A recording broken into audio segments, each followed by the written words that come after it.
Welcome to Two Giant Goofballs, a New York Giants podcast. Are you a goofball that loves Giants football? If so, sit back and relax. Except you, that person driving. Sit up and keep your eyes on the road. Your ears, though, can still listen as we talk about the team that both excites and frustrates us so much. And now, here are your goofball hosts, Drew and Rob. Welcome, fellow goofballs, to Two Giant Goofballs, a New York Giants podcast. I am Drew, joined as always by... me, Rob. Let's get some receivers talking. Let's go. Let's just get some receivers. How about that after last year? God damn. That's all I want. It's a little receiver core. Yeah, all that he wants is some damn receivers. He's gone tomorrow, girl. All I want a little for ace of base. We're doing a little ace receivers. of base.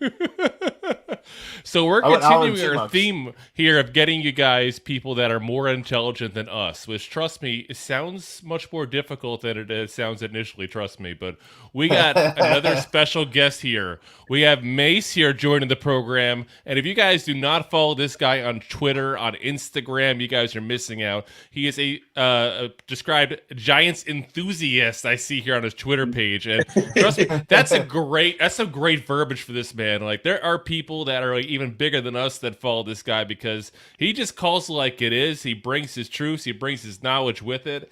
And I thought was the perfect guy to bring in here to go ahead and talk about some wide receivers. Because I know he's pretty passionate about one specifically that I'm sure we're to get into a talk about here soon. So how you doing today, Mace? What's going on? It's an honor. I appreciate you guys. I'm thankful. And I'm just a big time Giants fan. I try to call things how I see it. I try to, be objective and stuff like that. So I'm just happy to be here. Hold on, let me throw on my little. Oh, there we go. There we go. Day cap. But do you have a lawn gnome, sir? That's the key. The lawn gnome is like. No, I ain't got one of those, but you can send me the link. I'll grab one. This is like. This goes traveling with me, even. It does. It is a true traveling Giants. He's looking cool with the beard. He is. I like to have one myself there, but every so often work makes me shave. Damn them, their policies. So usually we go over some Giants news with you guys, but we've been blessed this week to have some great guest stars. We had one just yesterday there in Tommy G. Obviously, they're talking about some running backs there. So we went over a lot of the stuff with you guys that's going on this week.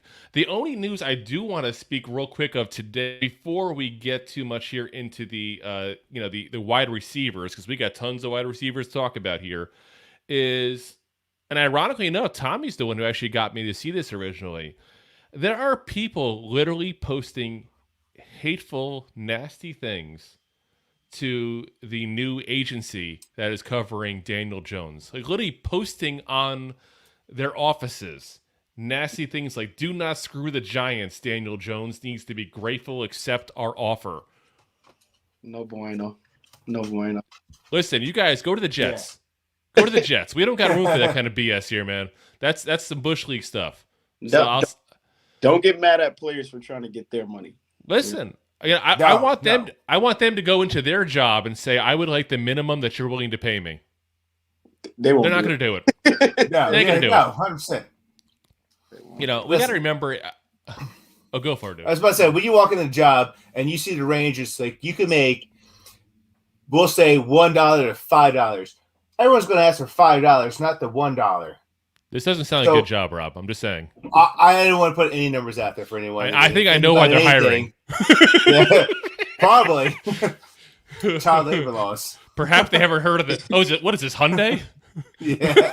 You heard about that one, right? Ooh, I just read that like 10 minutes ago. I didn't even know about that. Hyundai's getting out of the company that's making the Hyundais in Alabama because they found kids as young as 12 years old working the lines in America. In America, it's Alabama. I thought you had to be 14 for working papers. In all fairness, at least when I was 14, you got working papers. In all fairness, it's Alabama, so it's really barely America at this point. The scary thing is, no lie, we'll get into football here. Mace, I'll give you a fair warning. We get sidetracked very easily. I need a run or something, man. I need it bad. But so they had people from the UN actually visit Alabama one time, and they said point blank that if it wasn't for the rest of this country, it'd be considered a third world nation. Oh my God, that's bad. Like legit, that was a report from the UN. That's bad. Yeah. I mean, you got mobile. Listen, I've been in Alabama plenty of times. I liked it personally, but I didn't have to live there. My grandparents used to live in Birmingham, so I used to go out there occasionally. So, but yeah, didn't get to visit much of the state there. My parents met in Alabama. I spent some time in Huntsville, so I've been all around that state. I don't know, but like I said, that's pretty damning statement.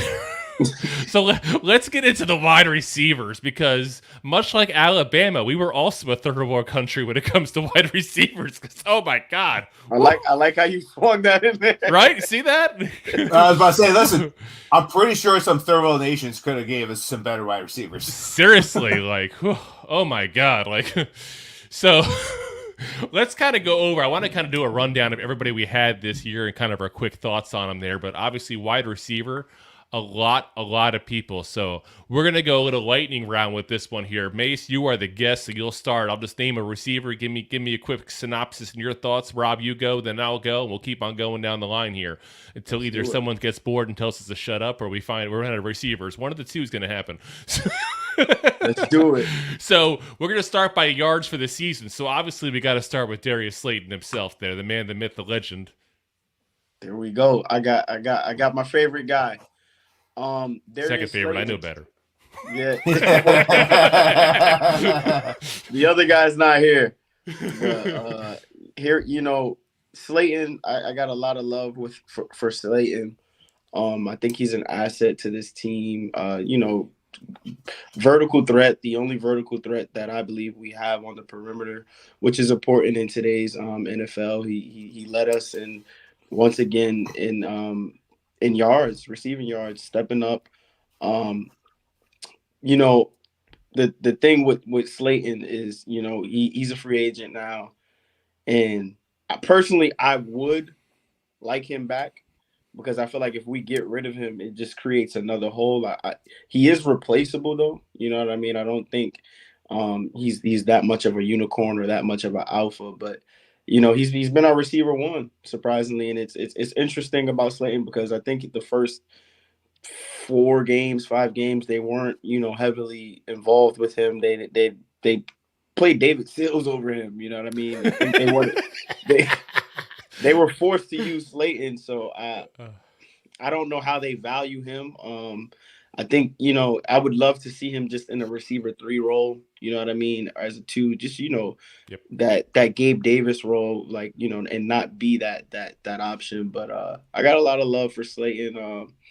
He takes the top off. He's not, the best route runner, but, the NFL has a thing for speed. I don't know what it is, so I'm pretty sure he can go find another team. I'm pretty sure. I feel the need. Yeah. We need more speed. We need some speed too. And that's Slayton right there, man. Yeah. What's your thoughts, Rob?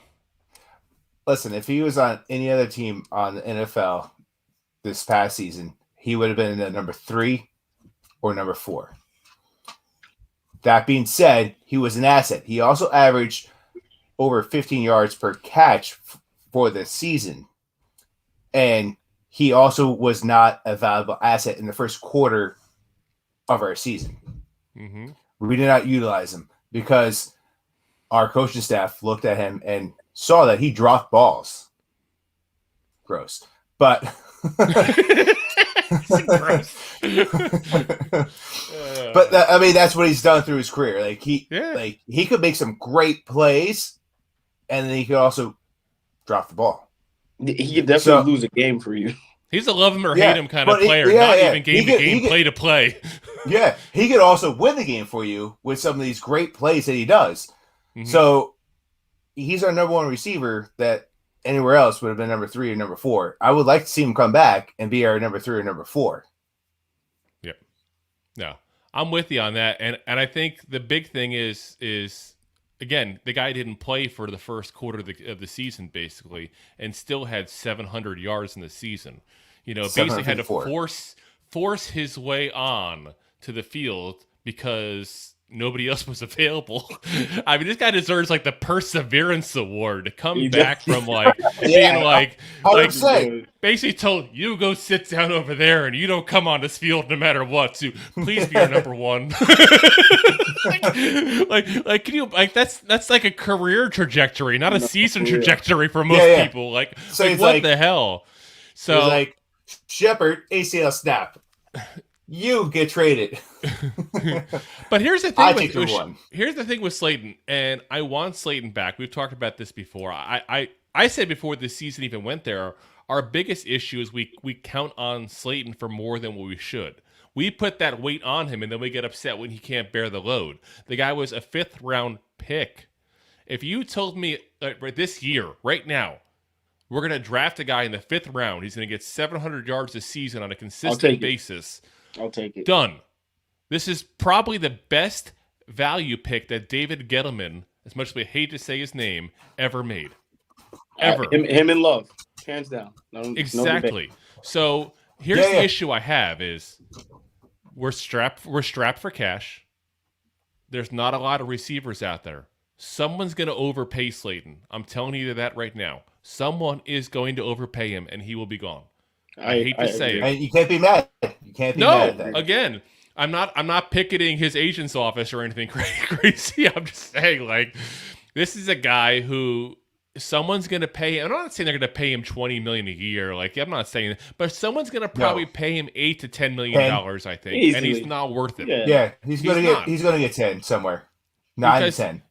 He like you said, he's a 3rd or 4th receiver. We don't have the money to pay that. We don't. So that's my thing. You'll be in Vegas. I think another team is just going to value him more. He can step in somewhere and be a receiver 3 somewhere. Where I think he's going to go, actually? Out there right now. Let's see if I'm right on this. I think he replaces DJ Shark and goes to the Lions. Oh. Would be a fit. I was thinking either Vegas. I was going to say either Vegas or to the Saints. Vegas got a quarterback first. So do the Saints. We'll worry about that later for them. So you got someone to throw the ball. It don't matter who you got there back there dropping it. I mean, catching it.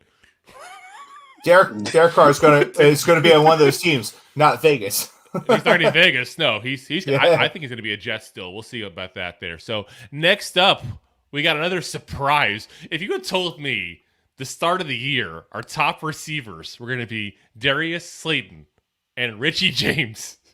Richie James. Richie. Oh my God. Richie. Mace, talk to us about Richie James, the guy that half the fans didn't even know his name going into the season here. You know what, Richie? Richie gets a passing grade from me too.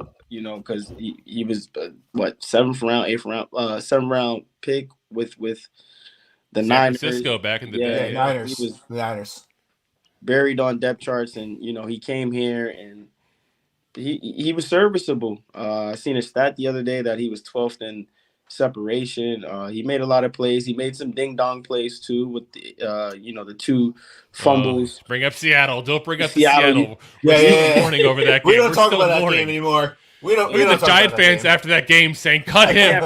I remember that. They're like, "Cut him." Like, we can't cut any receiver.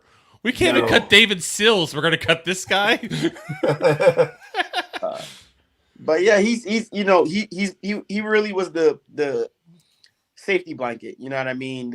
After that first read was there, the check down guy. It seemed like one read. If that guy wasn't there, see where James was at. And he was buried on the depth chart too. You know what I mean? I don't think initially he was supposed to be what he was either. I think Shepard was over him. Wan'Dale was definitely over him. Tony was. Tony, so he was supposed to be a wide 5. Yeah, Y4, Y5, and he did play in the beginning. At least he was I think he was the leading guy the first 4 weeks actually. Yeah, even though he didn't even see the field the whole time. Maybe 5. Yeah, he had a lot of big plays at the beginning. Yeah. Richie's an interesting piece, and I wouldn't mind bringing him back as depth. I don't want him as a starter, but it's good to just have a guy. You know what I mean? When guys go down, who's familiar with the offense, competent. That can be serviceable when and you just don't drop off a complete planet. So Richie, he was all right. You know what I mean? And I like him. You know what I mean? Besides those little couple ding dong plays. I think he was an asset. He was Daniel Jones' second best receiver in this core, I think, second or third, and that was his security blanket. He came up big against Washington, real big. You know what I mean? He had a nice throw against the Vikings down the sideline. He flashed some potential, so I doesn't think it hurts to bring him back, especially if they can get that at the right number. Yeah. Yeah, I agree 100% with that. Like, I would like to see him in the depth. I would like to see him like a wide 4, wide 5, maybe just as a backup kind of guy. Bring him up from the practice, bring him back down. He knows the offense. He knows pretty much everything about the Giants, and he's also Daniel Jones' like security blanket at the beginning of the year. So as he was trying to figure out the offense, as every Giant was trying to figure out the offense, he was the guy making plays. Like, let's be real, like. This Giants team has been through so many coaching staffs in the past 5 years that no one knows what this offense is until like it came. I don't think I still know through fruition. That's the scary part. I don't know still. Like, is it a running? Is it a passing? It just depends on how bad the secondary is that week, I guess. Yeah. I mean, it changed from week to week, but like Richie James, like you said, he muffed a couple of plays, and it was in the bad. Same game. In the same game. But besides that, he didn't really make that many mistakes. No. So, like, to say, like, hey, cut him after the one game because he muffed 2 balls, like, it was pretty bad. But at the end of the day, like, he won us games. Yeah. So I would like to see him back at the minimum price that could bring him back, because I don't think he's worth anything more than the minimum. See, I think I like Richie. I think he's going to be a Giant next year. I think they'll get him because of the familiarity, and they want to have one guy at least that they can trust besides, Hodgins. We'll get to him in a moment there. That has some rapport with Jones from this year and this offense here. I don't think he's going to cost a lot of money. I still think he's going to cost probably $3-4 million. I think he's going to still cost a little bit there. But I think he's going to be cheap enough to bring back and not hurt the overall plan for the year. Obviously, depending what happened with the 2 big ones there with Jones and Barkley there. But, yeah, I mean, good solid receiver, a good bench piece, and a guy that I'd like to have back overall. Because you also, keep in mind another thing, I think a lot of people look at fans-wise there, but I didn't hear one negative thing about him in the locker room either, which is one thing I look at when I go, do I want to bring someone back? Like, was there any stories, was there any rumblings of any issues with him? I never heard a single one with him. Just a solid guy, showed up each week, had to do what he had to do. And he also took the crap after the punts, too. The big story was that he dropped the punts. But no one ever talked about the fact that this man took it in stride from the media, never caused an issue, never flipped out. New York is not for everybody. Let's be honest. Not everybody can handle the media attention that comes with New York. He handled it with grace. The guy deserves kudos for that. I've never heard anybody give it to him, including myself until just now. So, we got to give it to him for that. And I think, like I said, I think he's a guy who can keep around here for a couple years at least. So, on to the real surprise. And we've already talked about 2 surprises, but where did this man even come from? It was like week 11. We're still trying to figure out how to spell the name Isaiah. Isaiah Hodgins. Came from God. Came from Buffalo. Dropped them off. God knocked on the door and was like, "You guys are just struggling. Here you go." Here you go. Exactly. I mean, the guy that like point blank embarrassed Patrick Peterson at times against the Vikings here, both games. I mean, both games about 100 yards, right? Yeah, that's what I'm saying. Like when you're there ticking off Patrick Peterson, a guy who's going to go into the Hall of Fame. Granted, he's about as old as Brady is now, but still, it doesn't matter. He's still a Pro Bowler. He's still pretty damn good. Yeah, he still should be better than the guy that just got cut from the Bills and walked onto our team and somehow managed to do something here, basically. Yeah, and So, Mace, why don't you talk a little bit about him? Because I said, this is like one of those guys that I feel like could be like our version of like a Kurt Warner kind of guy that pops up out of nowhere and becomes like the lore of the franchise, so to speak. Like almost kind of like Victor Cruz when we got him out of the the free agency pool post draft there a couple of years ago as well. Came out of nowhere, absolutely, and just produces. Yeah. Hodgins was good. See you later, babe. Hodgins was good. He had a big game. He flashed a lot of potential against Minnesota, and I want to see him back. Big body guy. He works really good at the stem. He's a decent route runner. I wouldn't say he's the best route runner. I wouldn't say he's the most fastest guy. And it's I've been thinking about this guy's ceiling. Like I've just been trying to carve out what is he? Is he a 2? Is he a 3? And I really don't know, and I like that factor of unknown with him. You know what I mean? So he has some good potential. He showed us some good flashes. He's young. We already got him back. He's cheap. Yep. You know what I mean? So it's nothing but for him to build. I think with another year in the system, he can show what he can do. So he had a little buzz coming out of 2020 draft. There was a few people that I remember hearing his name, and it's good. It's good. So I think he's gonna probably be our 2 to 3 next year, and I'm just ready for it, man. If we can get some more games like that Minnesota game from him, I think a lot of fans will be happy. And he did that with a bummed up ankle, He posted pictures. Yeah. His ankle was like that thing was woo. It was brutal. That looked photoshopped at first. Yeah, photoshopped at first. I was like, oh God, how did his foot swallow a tennis ball? Yeah. He gives that possession receiver that that you need down the line. That third down guy. And yep. Hopefully that can be him. I hope he's here for a long time, man. Yeah. No, I'm with you on that one. I think he's got a long career with the Giants. I really do. Yeah, 100% he does. I mean, like you said, we picked him out of nowhere, and he was the safety blanket at the second half of the career for Danny Jones. No one was open. This, not the fastest runner, big body dude, was just catching the balls, passing off corners everywhere he went. There's no doubt, he needs to be a Giant again next year. Well, he is. Which is why he is back. Back again. Isaiah's back. He's back. Tell a friend. Isaiah's back.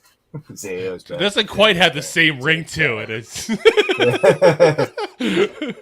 No, I mean, like you said, Minnesota was his 105-yard game, right?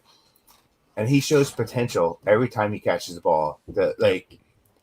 Half the time as a Giant, he averaged over 10 yards per catch.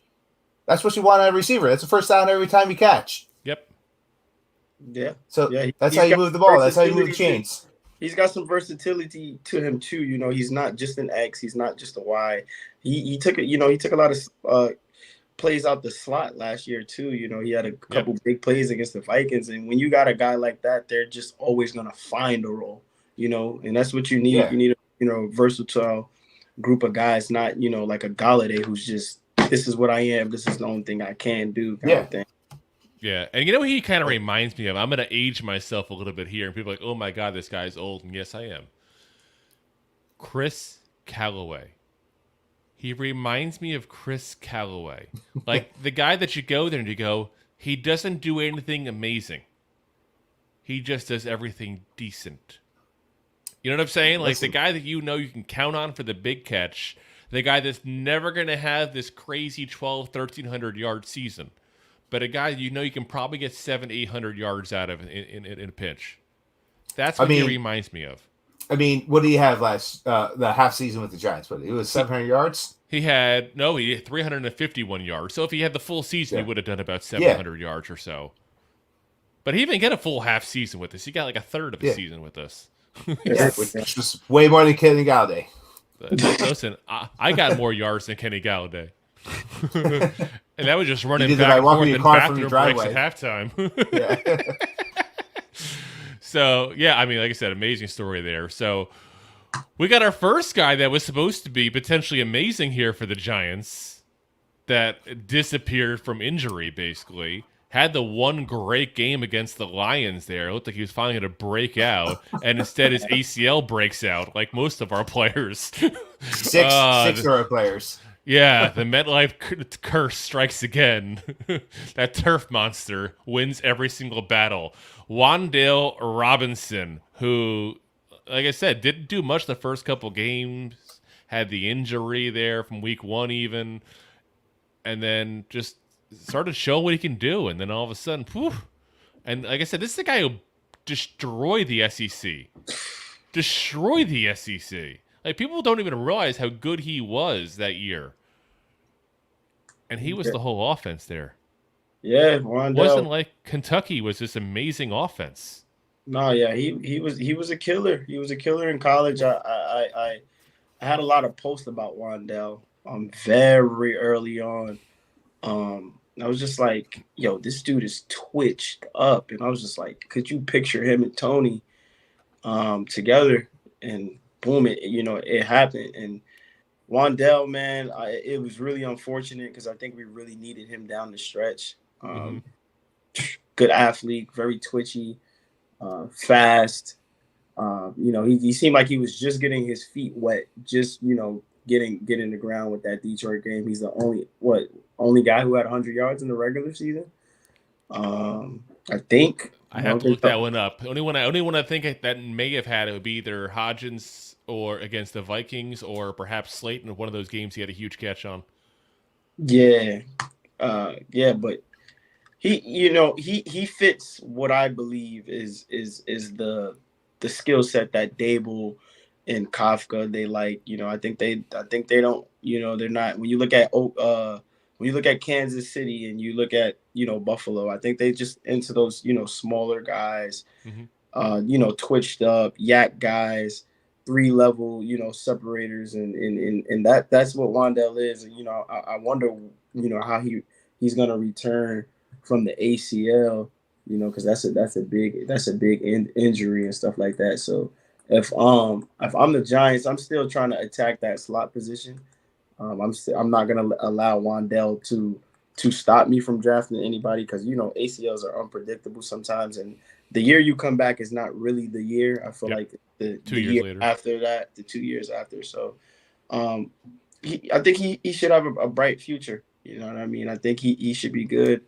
And just can't wait to just see him get back on the field and get back healthy, man. Because he looked like he was going to be something, and we missed him down that stretch, because if we can get Richie James, a 6th-round pick to do what he did, I'm pretty sure we could have got Wan'Dale to do even better with the schemes that we had. Yeah, I agree with you 100%. Like, he hurt his ACL November 20th. So ACL, especially with these athletes, like, and his age, they recover faster. So, like, he should be healthy for next year. I don't know if he's going to be 100% healthy for week 1, but with his age and his athleticism, like, he should be. And like you said, that first year back, you're going to play like you just came off an injury. And that's because he just came off a major injury. But he averaged over half his games over 10 yards to catch. So out of a rookie that didn't see that much ball time, if you will, that's awesome. Except for the Lions, where he had his 100 yards. And that was when he tore his ACL was in the third quarter? Yeah, towards the end of the third, if I remember right. Yeah. So he was on pace to get like 125, 130 yards that game. So I want to see this guy succeed. I love to see him come back and run with this offense because just like Mace said, like, this is what our coaching staff likes out of a player, this fast, twitchy guy that goes down the field. And he'll get those yards. Yeah, and I think what's going to happen is the guy we're going to talk about in a minute here, assuming he comes back, I think you'll see Wan'Dale kind of towards the middle of the season and start getting back in. He'll probably play earlier than that, but he probably won't really be himself till the middle to the end of the season there. So, as Giant fans watch him, we got to remember the injury. As Mace alluded to, it takes a little while to get back from that injury. Let's see what he is there. Because, honestly, I think the ceiling for this guy is Julian Edelman. That's what I legit see that in this guy. I think he's got that kind of talent. If he can stay healthy, because it's not just this injury, it's also his size. Concerning. That's concerning. I have pairs of boots that weigh more than this guy does. So it's like I got to be careful. Like, because you have like a size 15. Yeah, I know. It's a 7 foot. It's the 6'7" syndrome. There, it's the size 14 shoe, not 17, 14. Damn it! Listen, you don't know the pains of having a size 14 shoe. Pretty much all I get are Chuck Taylors and Timberlands. That's what every single store Chuck Taylors and Timberlands. As if that's all tall people like to go ahead and put their feet into. But I think what you're going to see Shepard come back next year. And I think he's going to come back in the beginning of the year. He's going to be the slot receiver base like he should be. I think he'll get injured again because that's what Shep does. I hate to say it. I got to be realistic with people here. This is what Shep does. He comes back. He gets injured. He comes back. He gets injured. 3 years now. Okay. Yeah. Yeah. So he'll come back. He'll probably get injured. This will probably be the last year we see him, but I do think he'll come back because he just loves the team, wants to be a Giant. And I think there's a little wink and a nod that he's going to be somewhere in the organization when he retires. I do think that. So he's not going to go anywhere else. He's going to take the offer they give him of a minimum deal. He'll come back, know he's going to have a job for life. Because how many times you see guys like a Charles Way, classic example. How many times you watching the game and all of a sudden the sideline, there's like, hey, this is this guy who used to play for us 10 years ago. Yeah. Has some BS title of pro scout director of chalkboards or something. They just give him a random job to keep him within the organization. That's definitely him. Yeah, that's what they'll do. This is what the Giants do to his organization. That's why when people hear people say once a Giant, always a Giant, players respect the Giants for that kind of stuff. And Shep's one of those guys that's going to be in that kind of role. So he'll come back, he'll play. To answer one of the questions we got here in the comments section from Jackie here, he'll come back, he will play. But he will probably be gone probably by midseason, right around the time that Wan'Dale starts ramping up. And you'll kind of get, between the two of them, you'll get a good slot receiver for the season, basically.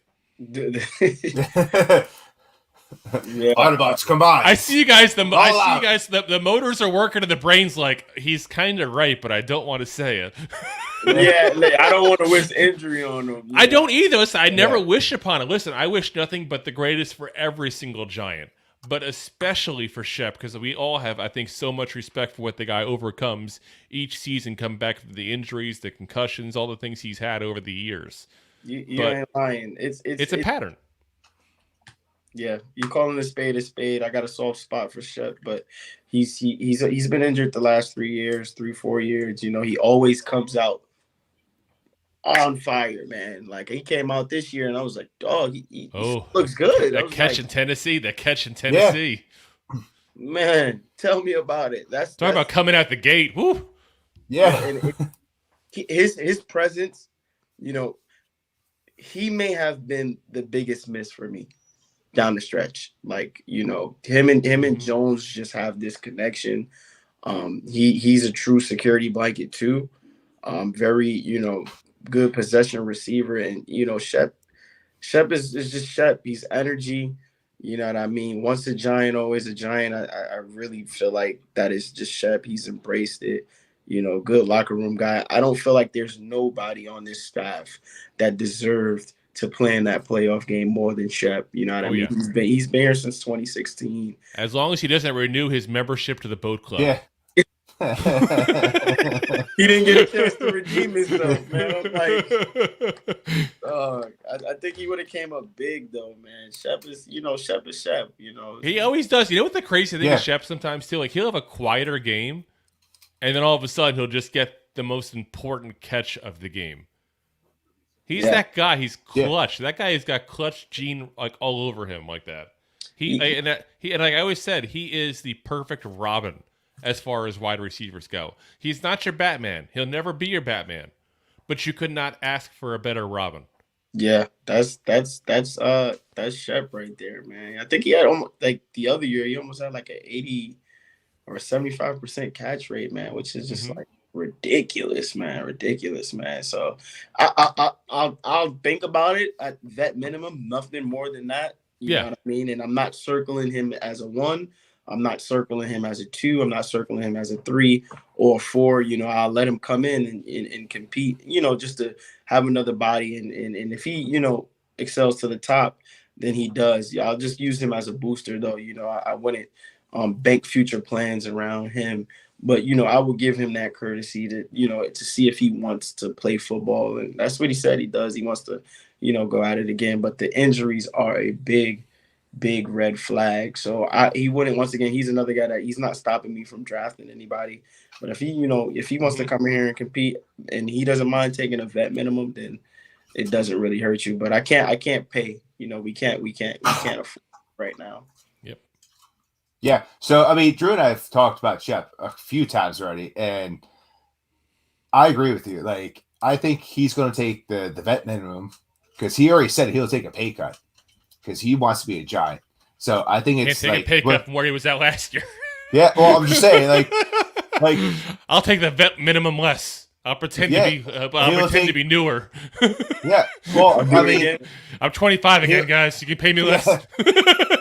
He already said like he wants to be a Giant. He doesn't need to get paid all this. He's not going anywhere. And then like you said, Drew, like wink, wink, nod, nod.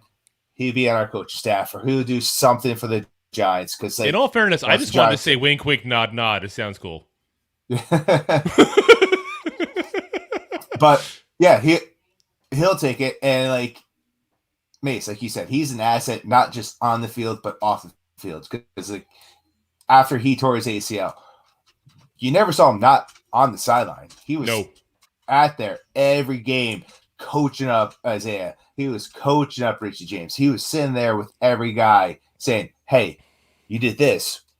Think about something like that. Or like you just saw him just get into these young guys' heads and just saying like, hey, why don't you do this? Why don't you do that? Granted, like it was on TV and they weren't mic'd up, but you saw him talking to all these guys. Dude, I would have loved to see him mic'd up.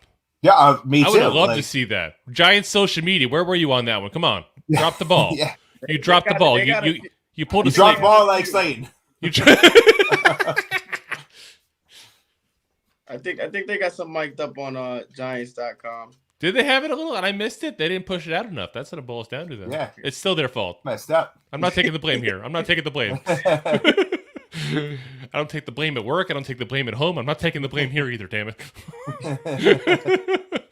So we got 3 more wide receivers that we could talk about, but I'll leave it up to you guys here. I'm going to kind of just bundle these 3 up and say David Sills, Johnson, Golladay, bye-bye, so long, sayonara, don't need to see you guys ever again.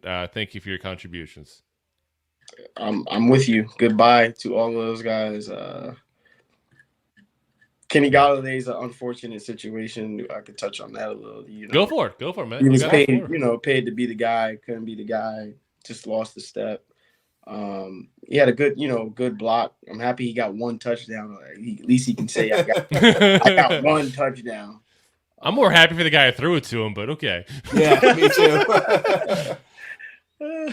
That man's going to be coaching Russell Wilson now. Good luck. You know what the scary thing is he's going to have to coach Russell Wilson, and that's not the most difficult thing he'll accomplish this year. Getting Kenny Golladay a touchdown pass was the most difficult thing he accomplished this year.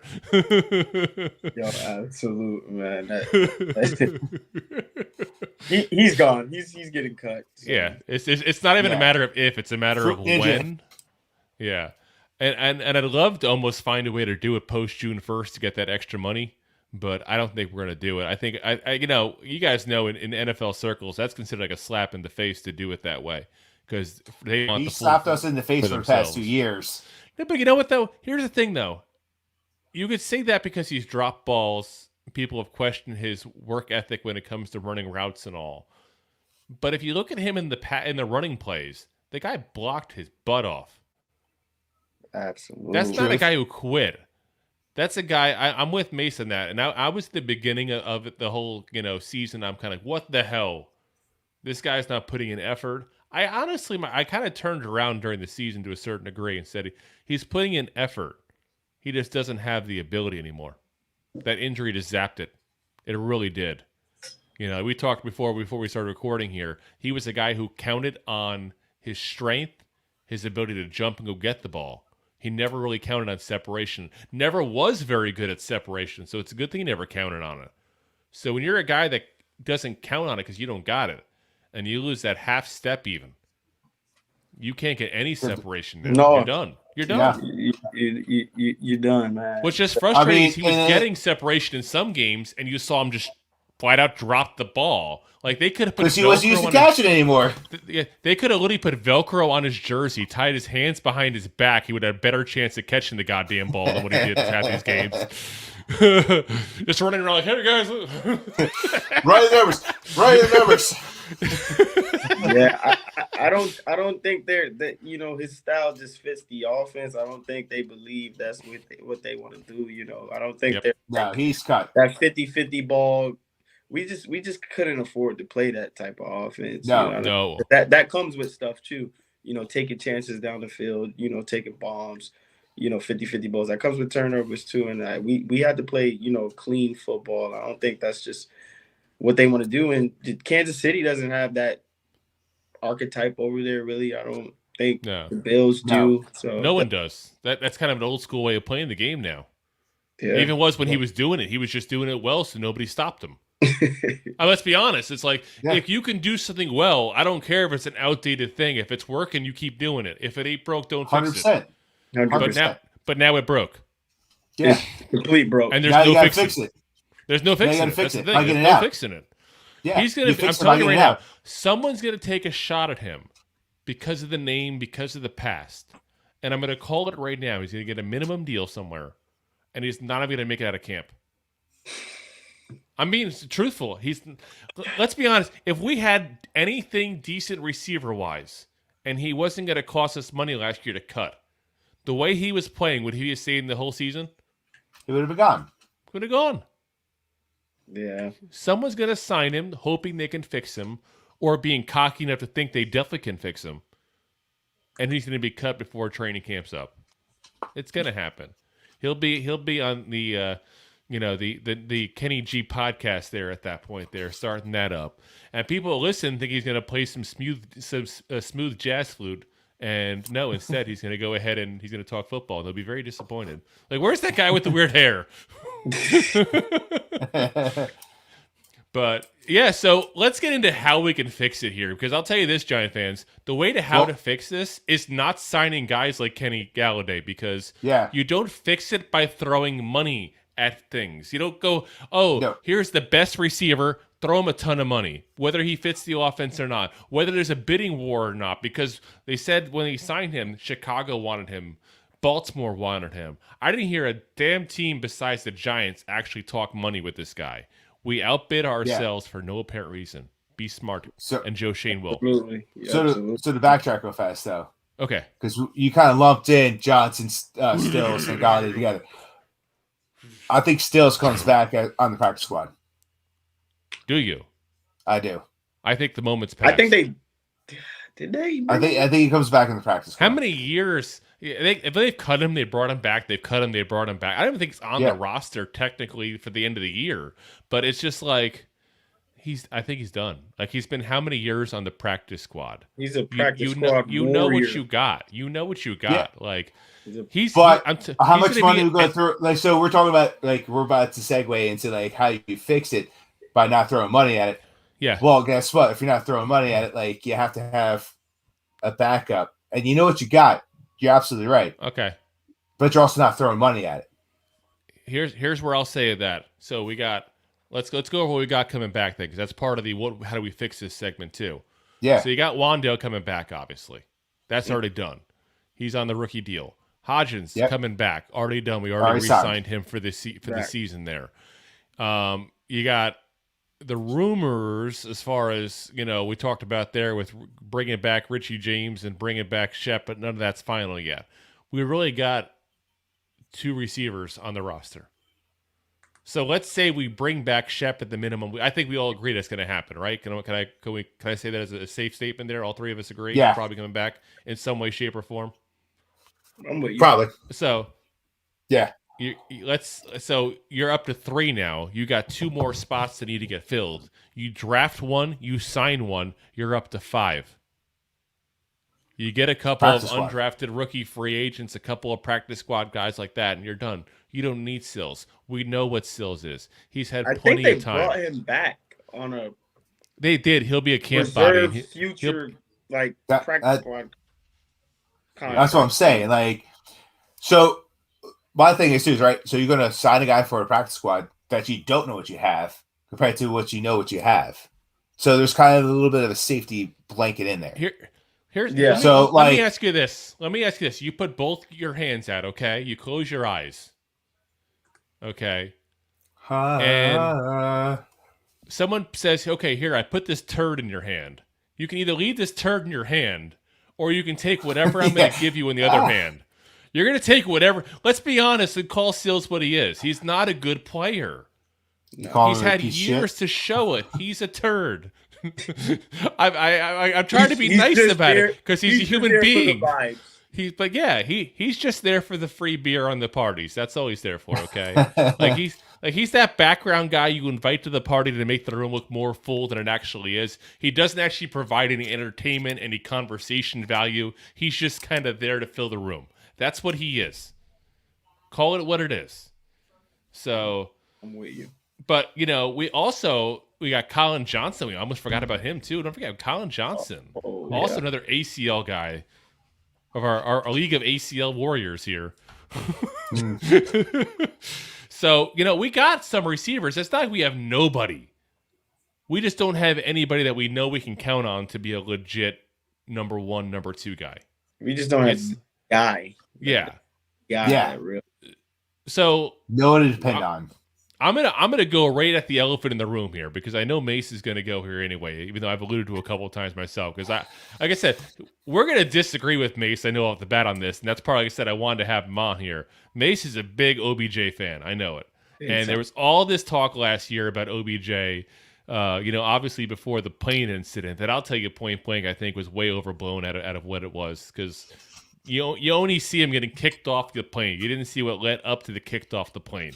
That's a big part of that story that no one's going to see because there wasn't cameras around yet for that.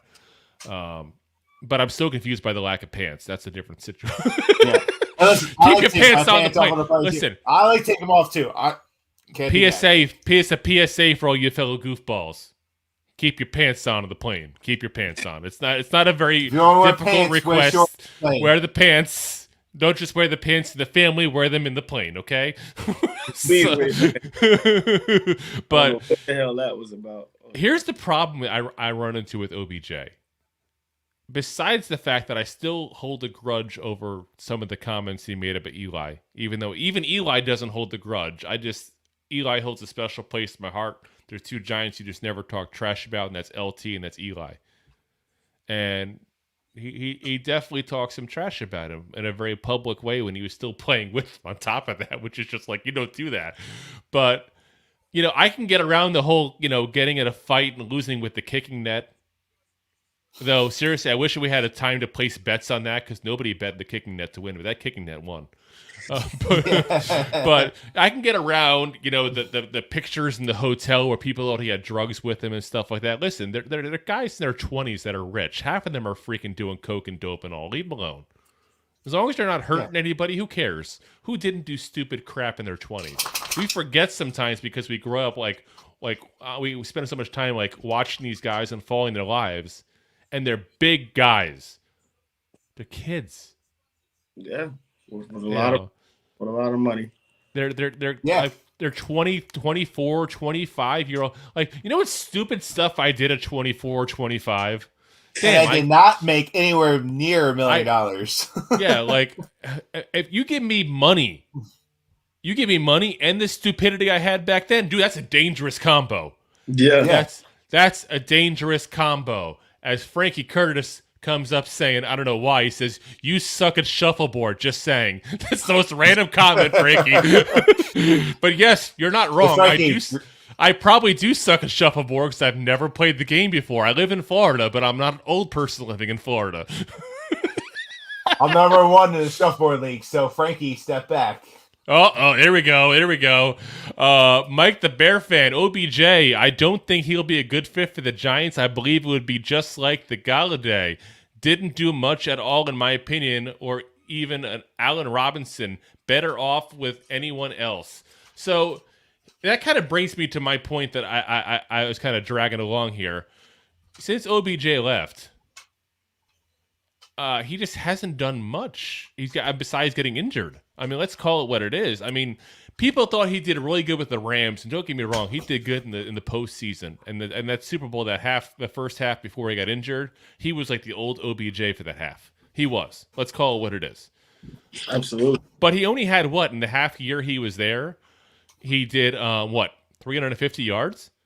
Yeah, it was something like that. It wasn't, and he was going against their quarterback twos. It wasn't like he was a top guy. Obviously, we all know the top guy was hanging with Mr. Cooper over there, because Cooper Kupp was like, that was MVP caliber season he had. So OBJ was not the guy you were trying to stop, and he still didn't. I wouldn't say fully stopped him, but kind of stopped him. And then he got the next ACL. So I'm not interested in him because I think he's going to take a lot of money. And I'm worried about what's going to happen the first time Daniel Jones has issues, because I'm still not sold on Jones myself here. Frankie Curtis, by the way, clarifying his statements. Not you, sir. So good. I thought he saw me play shuffleboard. He said, the chick on your right. Stop. That chick. With the beard. I was unaware you were a chick, Rob. Congratulations on your new gender. 2023. Don't judge. Listen, you be you, man. You be you. I didn't even know I was chick, but here we Frankie determined it for you. It's okay. Yeah. Frankie does Hollywood after all. He knows. So Mace, give us a little bit here, because the guys have heard us go on these rants before on OBJ. Give us a little bit on why you think he might be a good fit, assuming you still do think that. And, if you think that he's a guy that we should sign, and what kind of value you put on a guy like this at this stage of his, career at, what is he, on 30 years old now, coming off a second ACL tear? Yeah, that's a lot. I got a soft spot for Odell. I think he's a special talent. Even after his ACL injury, I thought he still had a lot of speed. I thought he was, still explosive. Still was beating guys vertically, as we see. He was still running routes good. And I don't know how many years he does have left, but I think, it's more that he can bring, besides just, stats and stuff like that. I just feel like he brings a lot to the city. I think he, Jalen Ramsey has spoke about it, that, he's like one of the best guys in the locker room. And when he went down, the effect that it had, and, he was the true heartbeat of that Rams team that, Ramsey was saying. And I just think he's a competitor. He's a winner. I do think he can be a receiver too. I'm not trying to overpay for Odell, like you said, because the issue with him is money. You know what I mean? At what price point for Odell? And the receiver market is just ridiculous. You know what I mean? It's I would give him a 2-year, 3-year deal. Probably can get out after 2 around 8 to 10, but I doubt Odell's probably going to want to take that, but I think that's reasonable for him. I think he brings a lot to an organization, and he wouldn't stop me from trying to get that guy, but I do think he would, he can be a 1B or your 2, you know what I mean? And you still go draft that guy. He still demands attention, I think. The injuries is hands down a question with him, and who would have thought he'd leave New York and get ACL injuries like crazy and not get a single one here? Like he just missed us that much. He felt the need to tear his ACL a couple of times. Yeah. I wish it could have worked here, man. I'm with you. Listen, I think $8 to $10 million a year, like you're talking about, if I can get OBJ for that, I'm down in a heartbeat. Yeah. And I just wonder if that's the best offer he gets, hypothetically, would he even take Someone's that? going to overpay him. No. Someone's going to. I don't think someone's going to overpay him because they could have overpaid him last year. I mean, he wasn't working out with anyone.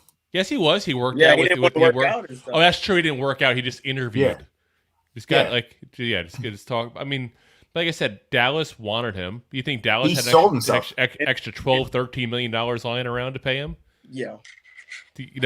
Buffalo wanted him. Do you think they would have paid him that kind of money? 13? Yeah.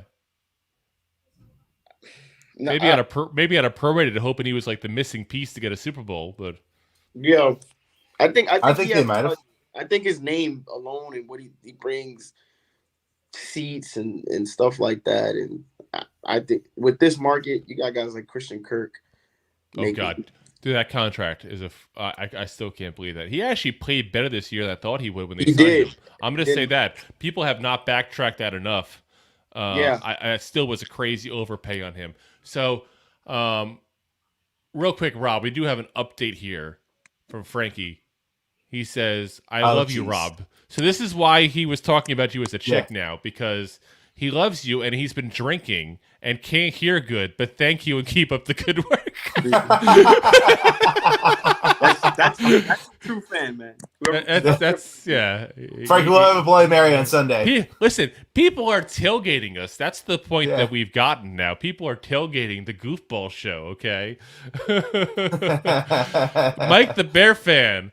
What do you all think that happens with Barkley and Jones wanting the big payday? Jones, yeah, but not worth $45 million a year, but not Barkley because best year was contract year. Listen, Mike, we talked about that in the last couple episodes there. Backtrack on that one. There's you got Tommy G there with us talking running backs and the entertainer himself talking about quarterbacks there. I think the consensus seems to be is that we're going to re-sign Barkley. It's not going to be anywhere near 45. It'll be 32 max because that's what the tag is going to be. DJ, sorry. And then Barkley, I think, Mike, I think you're going to get to know Barkley very well in Chicago because I think that's where he's going to go personally. I think they're going to overpay him just to get a second star to go alongside Fields personally. I hope I'm wrong in that, and I hope he's a Giant for life because I got a lot of respect for the guy. But I don't want to pay a running back what he wants to get paid. Just don't want to do it. I'll draft one in the mid-rounds, and he may not be as good as Barkley, but with the value, it'll be there at that point. Frankie also said another thing that my rule, Rob, on this. I don't put this kind of stuff up. He put go Cowboys. I don't put things from other teams up. And Frankie, now I understand why you've been drinking, because if I haven't seen my team win a Super Bowl since the mid-'90s, I'd probably want to drink too, okay? I'm just saying. So, Mike the Bear fan, if looking at wide receiver for the Giants, maybe look for a Juju for a year, prove it year, and get him cheap for 1 year. Listen, Mike, we're going to get into some of the guys to fix this wide receiver group here in a second, but I'm telling you right now, I don't think Juju's the guy because he fits what we already have. He doesn't give us extra. He's more of a slot receiver. We have plenty of slot guys. I don't know if they're all going to be healthy or one's going to be healthy, but Juju will not be cheap. No, yeah, I don't think I agree with you that too. He went to the Chiefs to kind of balloon his evaluation on what he's worth, and someone's going to pay him because he's probably the top wide receiver on the free agent market this year, except for maybe one of the guy that we're going to talk to that I would pay money for. Yeah, Juju. I mean, do we want that into Juju now, or? Well, you go for it. If you got some Juju comments, go for it. Keep on saying Juju as often as we possibly can. I think. Listen, it's a fun name to say. I like it. Yeah, I mean, I think he's a great player. I think he's fantastic what he does, and he's going to get paid, but just not by the Giants. He is a big body receiver. He is, he makes contact and he gets some yak yards, but I don't think he's going to be worth what he wants. And like Drew said, there's a lot of guys that do what he does for a lot less than we have for. Like, he's it's a not slot often guy. As a Giant fan we can say we have a lot of guys who do what this receiver already does. I mean, they don't put up the yards, but listen, you get Wan'Dale healthy for a year, or Shep healthy for a year. Either one of those guys can do what Juju does. I'm telling you right now. I was going to say, like, you have Wan'Dale healthy for a year, he'd be the new Juju. So I'm going to give you guys my name and who I think, if we could sign him, I would be okay with. And we kind of alluded to this in one of the previous episodes here, and I don't think we're going to do it because I don't think we'll have the money to do it. Jakobi Meyers. I'm a big Jakobi Meyers guy because when you can put up any yards whatsoever with Matt Patricia and Joe Judge running your offense, that's skill.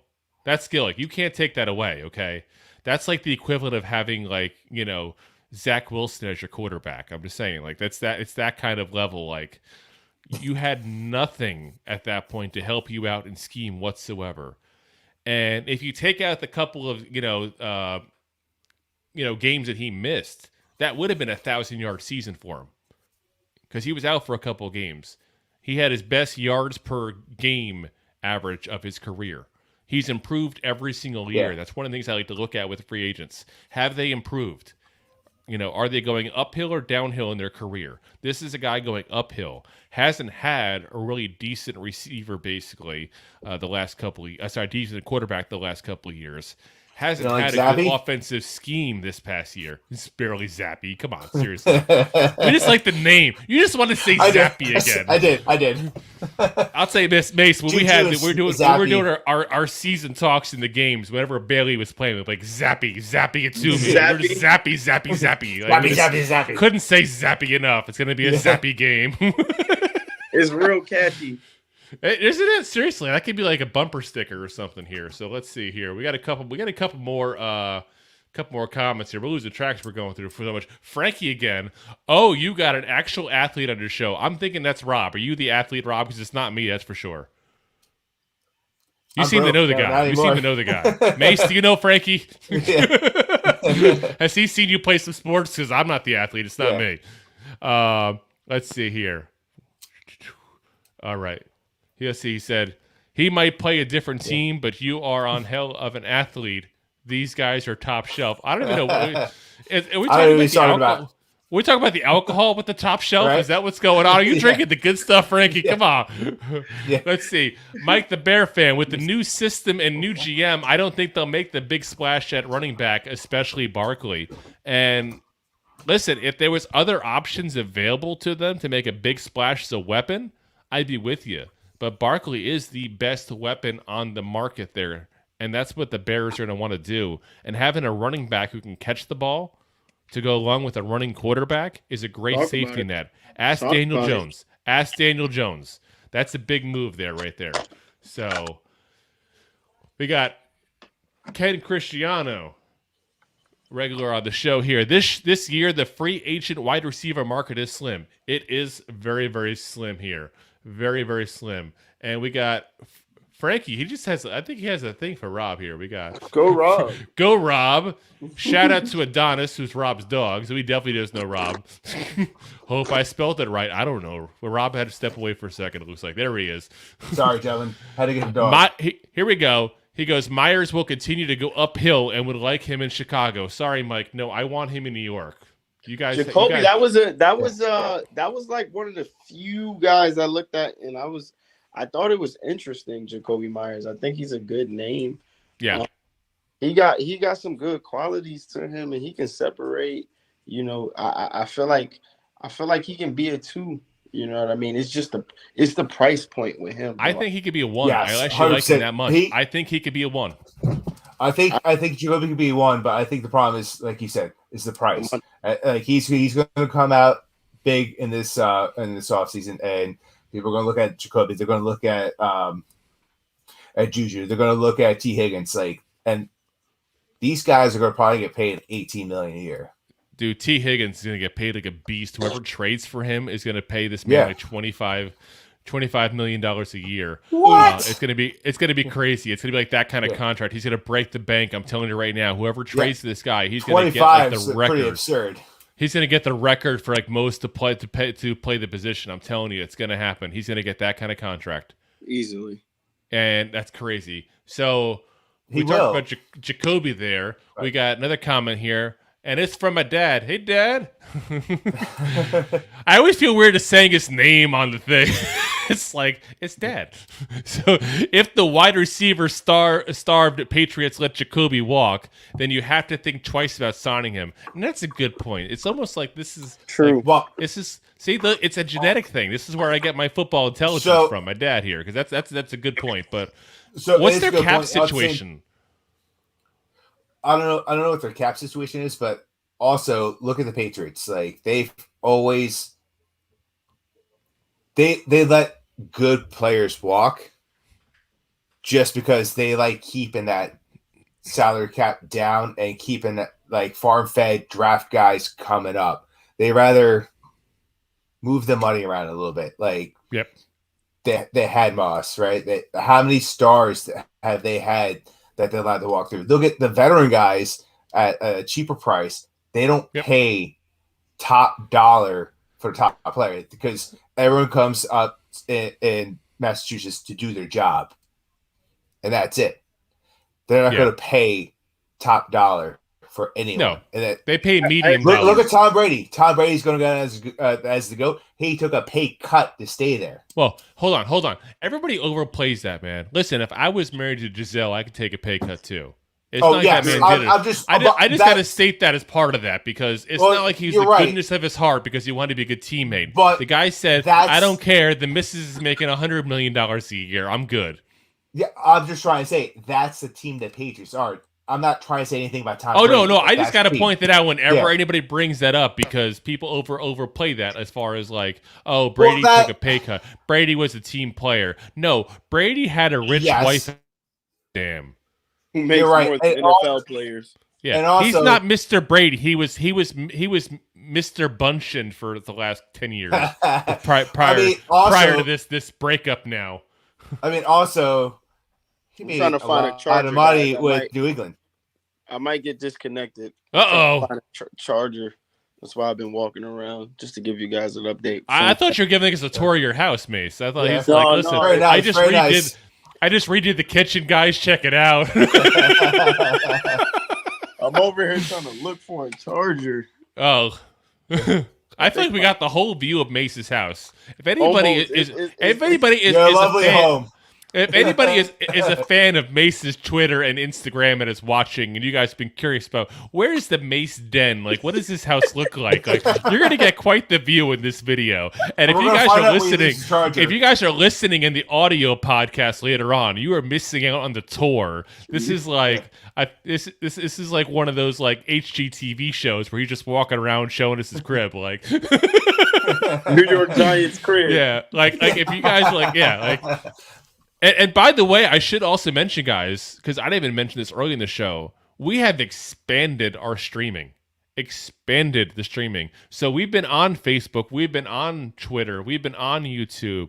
We are now officially also on Twitch. We are on Twitch now. Snap. We are also officially on my LinkedIn page as well because why not? Because I legit have like 10,000 followers on my LinkedIn page. So I was like, what the hell? We're going to my LinkedIn page too. Why not? So we have branched out. We're now streaming to 5 different places at once, guys. So yeah, we are everywhere, guys. And thank you everybody for tuning in. We got some new comments here. I think it's about the home value of Mace. Like, how much did putting those granite countertops add to the... I'm kidding.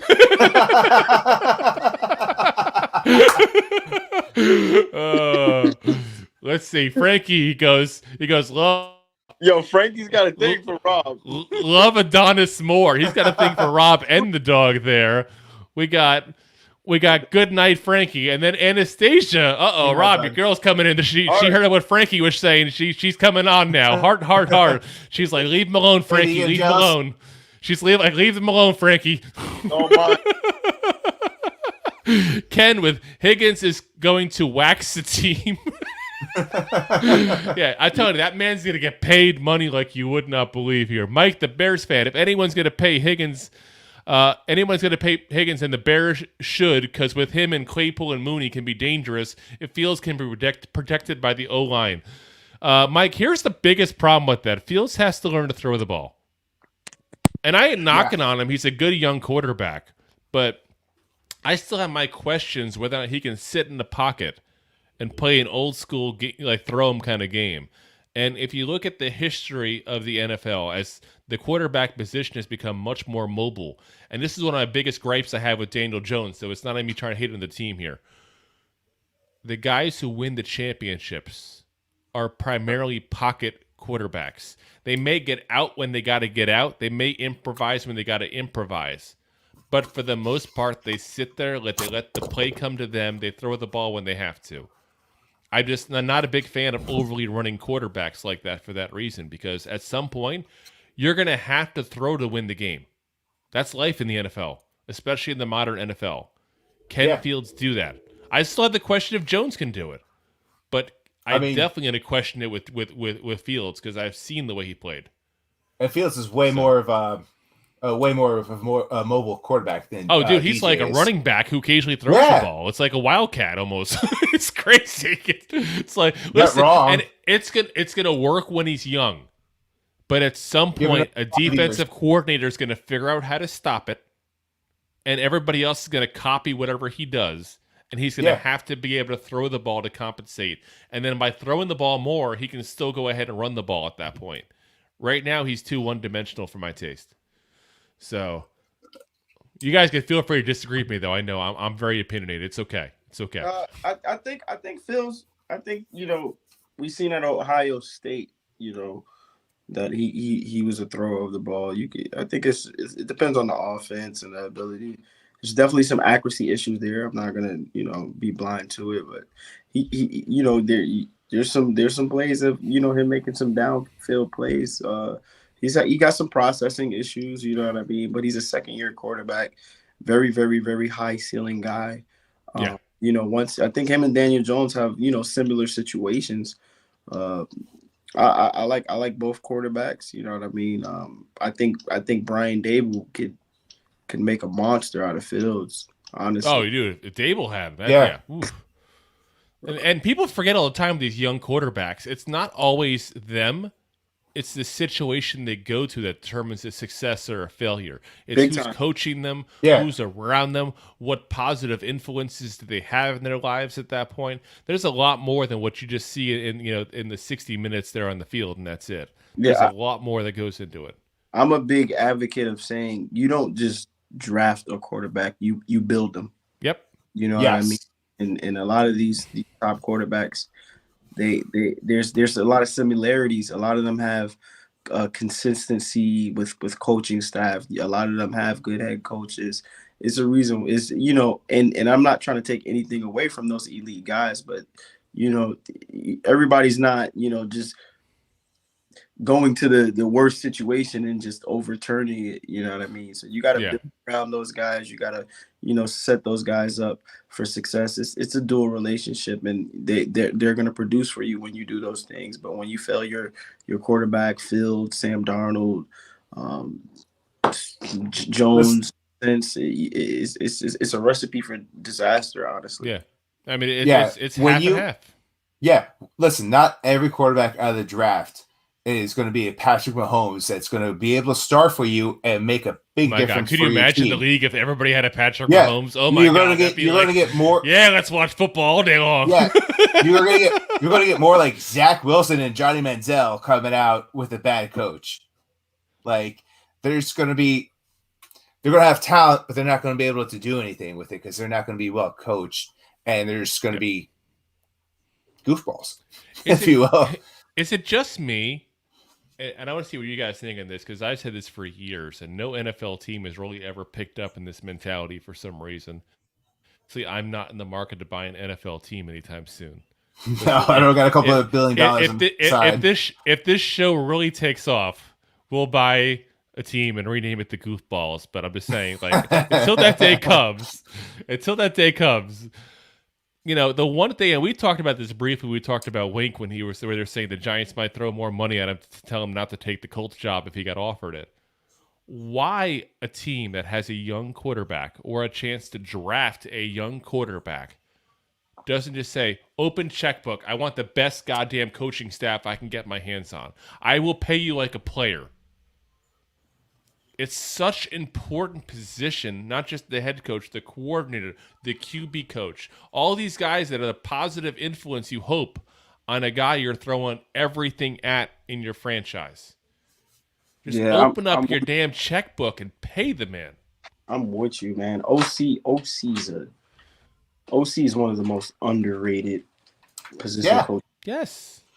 Just I'm saying them all, though. I'm saying them all, coaching though. Is underrated. Like, I'm telling you right now, if I'm Houston, and listen, I'm not upset with who Houston got as a head coach.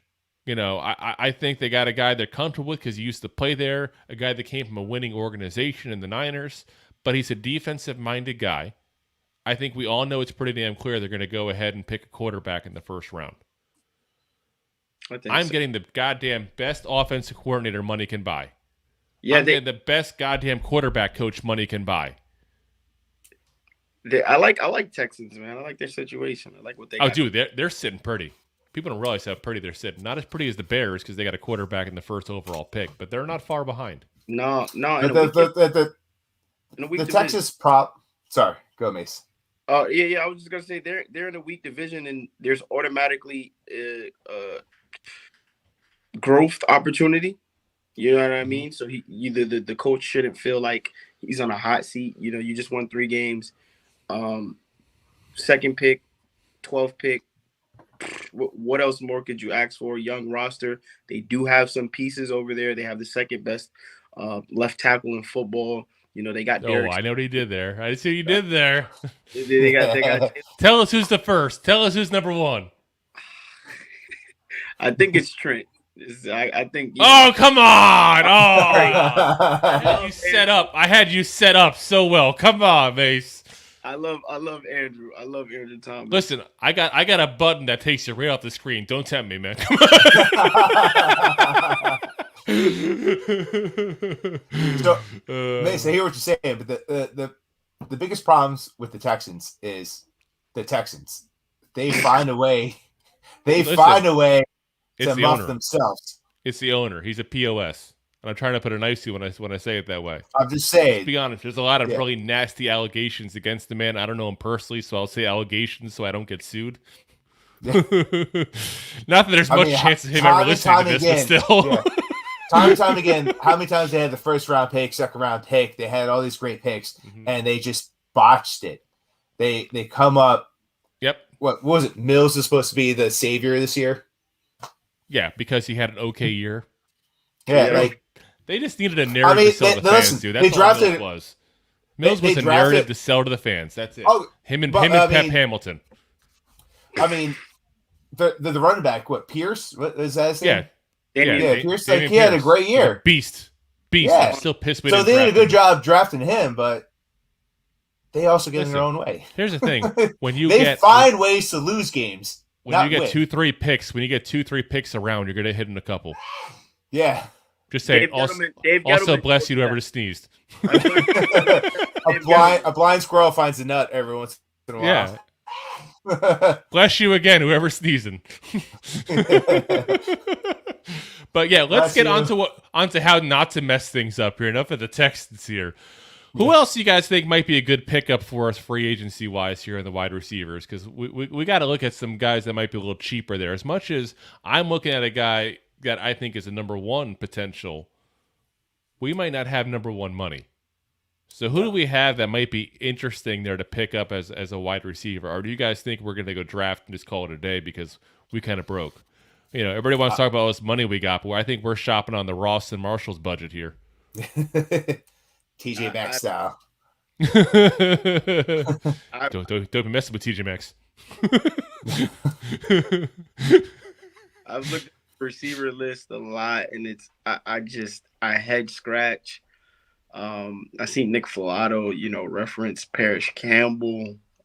That's a reach.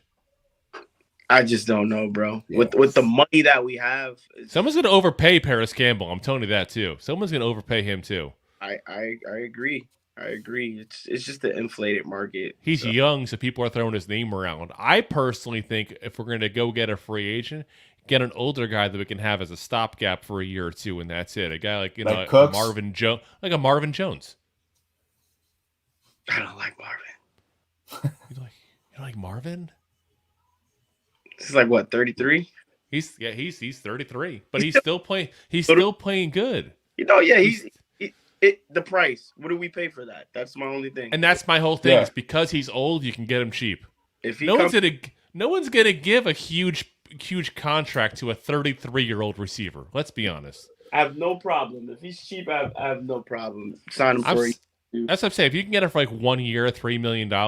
Oh, yeah. Yeah. 1 year, even stretch it to 5, maybe something crazy like that.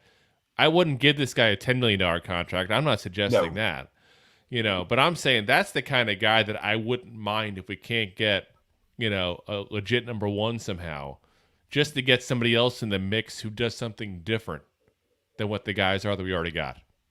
And I think a guy like Marvin Jones provides that. A guy like Allen Lazard also provides that. Those kind of guys. But like I said, it's slim pickings. It really is. You look up and down this list of the guys who were available. N'Keal Harry, Jarvis Landry. We mentioned Juju already. I wouldn't. You mentioned Lazard. I wouldn't mind getting him on a cheap deal. I see. He's a little younger. Where I don't think he'll be cheap. Yeah. He's 27. Someone's going to give him a 3-year, $30 million deal probably. Easy. He's coming off his rookie contract. Nah. Yep. We're bring back Jones. It wasn't like he had the best year last year either. So that's what I'm saying. Yeah, he's coming off his rookie deal. But if you get him at, I wouldn't say I wouldn't go over 25 for 3 years. And my hope, honestly. And maybe I'm just crazy for hoping this, but I'm hoping one of the big 3 receivers just drops to us in the first round. Please. I want Jackson real bad. That's my guy. I know he hasn't played all year, but that man lit up the Rose Bowl. What do you got, 320 yards in the Rose Bowl? I'm not worried about him not playing. Jamar Chase and Micah Parsons, two of probably the best rookies out of that class, didn't play that last year. If you can ball. Yeah, and the one scare I have with him is I worry that he might be more of a slot guy, even though he's an amazing slot receiver. But I'll take talent like that all day long. And I honestly think he's the most talented of the wide receivers. And if he was healthy this year, he would have gone top 5 in the draft. I think he's that good. I really do. I'm with you, bro. I'm absolutely with you. I think Combine will learn, and I think if he runs it 4.4, goes out there, prove people that he's not as slow as people are trying to make it seem, and he'll be back on top of the boards. These scouts can't be that dumb. Who scares me in this draft? And I really hope we don't get him. And I hate to say it ever because I could be wrong. Who knows? We're all guessing on these draft guys. No. What was that? Is it Zay Flowers? No, see, Zay actually I think fits what the Giants like. They love those tiny receivers. They love those guys that you just when look we did at our them mock and they draft, break a that's bone. who I picked. Yeah, I think what they want just. They love the little guys. The guy who I'm really scared they might be interested in is Jordan Addison because I keep hearing about him how he's got one of the highest floors. Do you know what? When I hear highest floors, do you know what that's code for? But he's not that good right now. That's code for he's got the lowest ceiling. No, not a high ceiling. Yeah, that's what that means. It means he's the safe pick. Safe pick means, especially when you're getting a guy late in the first round, not early in the first round. That to me tells me he'll be a number 2 kind of receiver in this league, and I don't need a number 2. I need a number 1. Yeah, I don't know if he's a 1. I need a 1. I need a 1. I like him. It's going to be hard for us to find the 1, and I think. I think Jackson Smith-Njigba is the guy. If we can't get him, I'm going to be really crushed. I'd move up to get him even. I think I like him that much. I'd move up to get him. I'm with you. That's game changer.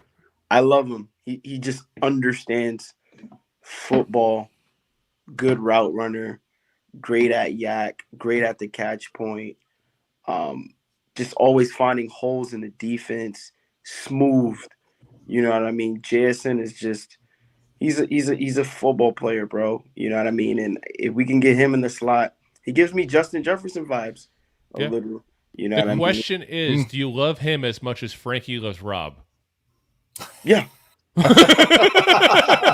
love. Man. That's love right there. That's love. So let's get back to those comments here. Ken Cristiano, Fields can't throw the ball. I'm not saying he can't. I'm saying he hasn't shown it yet. I'm going to be clear on that. Ken's also a Bears fan, Mace. I know he is. I just I'll let Mace know. I'm not If that guy actually figures out how to be a pocket QB that comes out when he needs to be, he's going to be freaking dangerous for a long time in this league. Well, for a Bears fan to say this, Bears should trade Fields and get Carr. Wow. First off, could you imagine if they traded away Fields and got all the picks they get for him, then trade away the first overall pick and all the picks they get there? Damn. And they're like 10 first-round picks the next 2 years.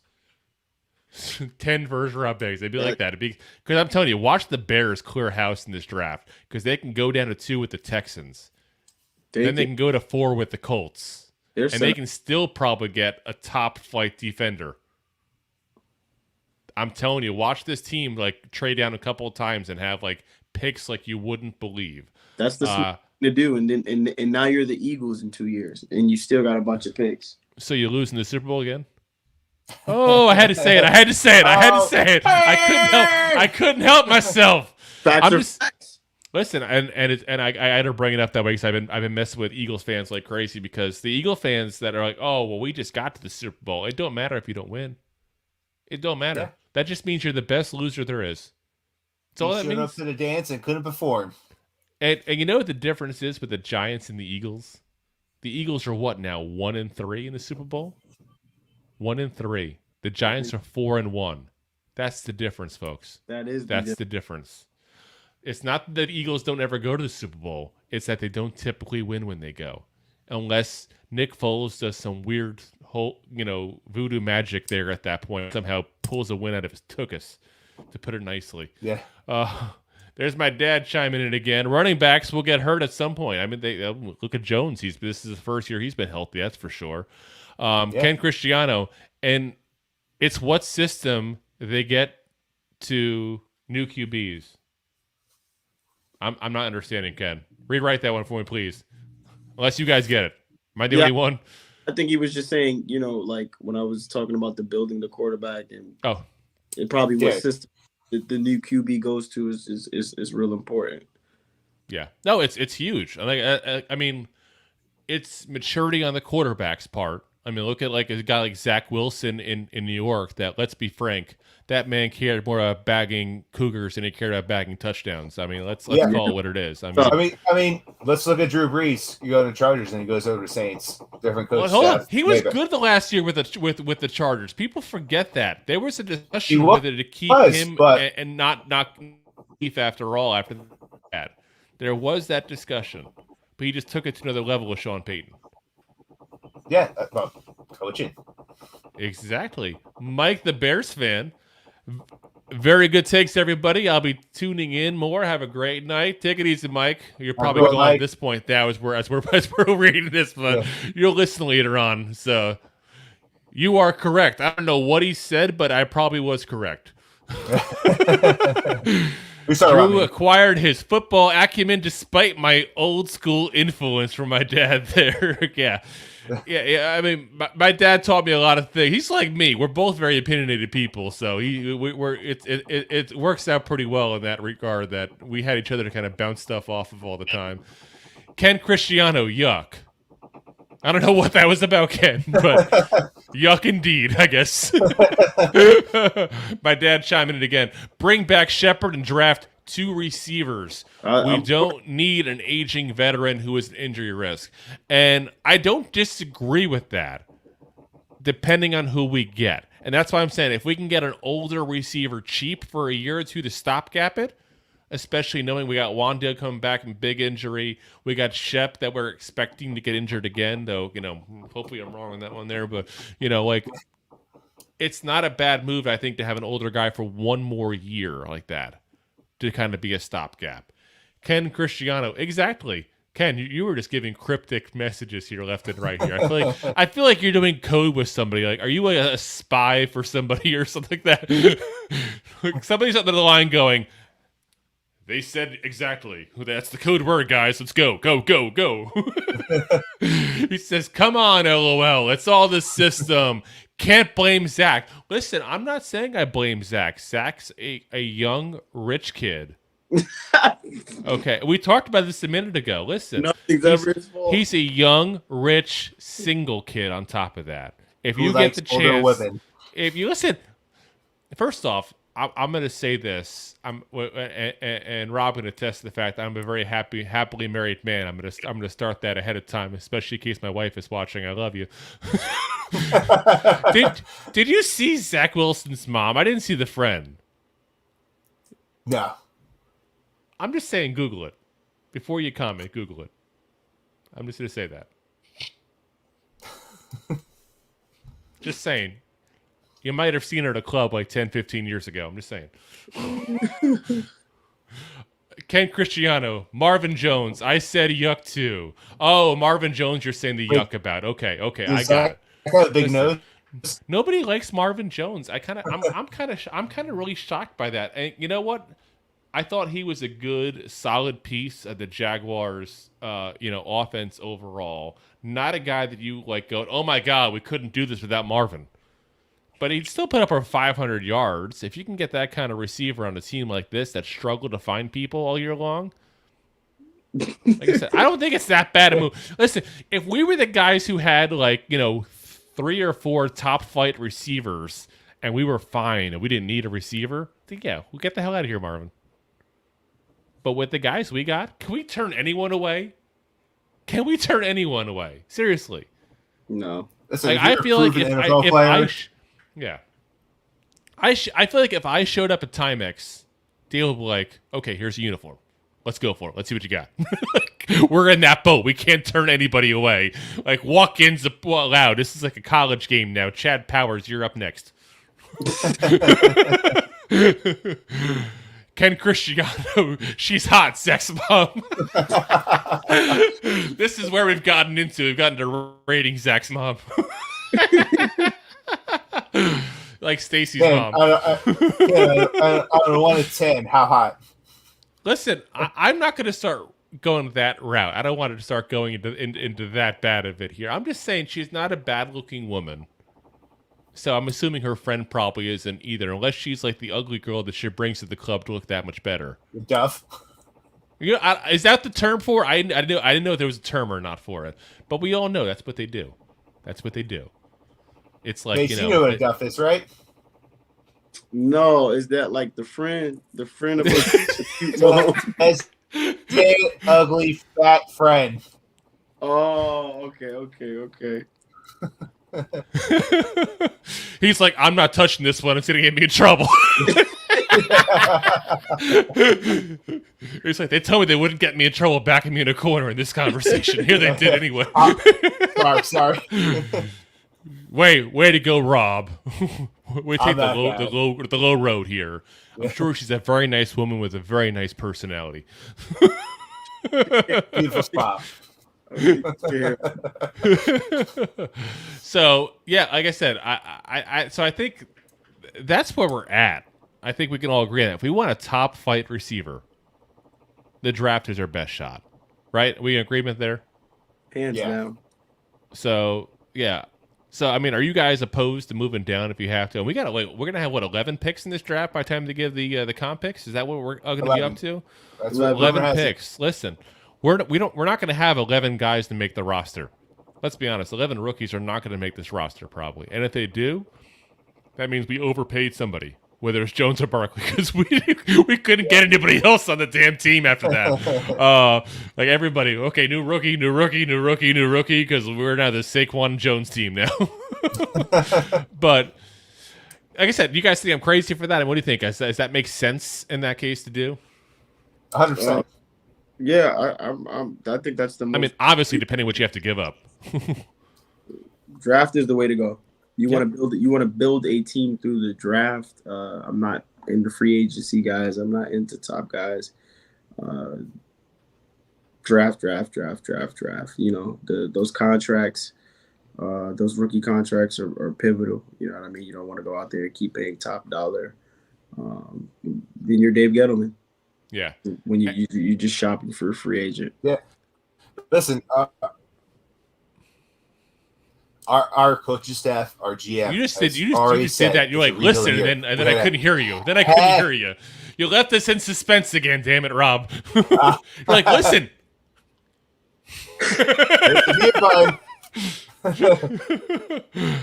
So our coaching staff and our GM have said it's a rebuild year, right? We had a great rebuild year.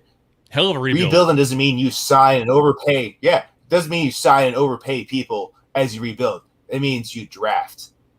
And that's what they're going to do.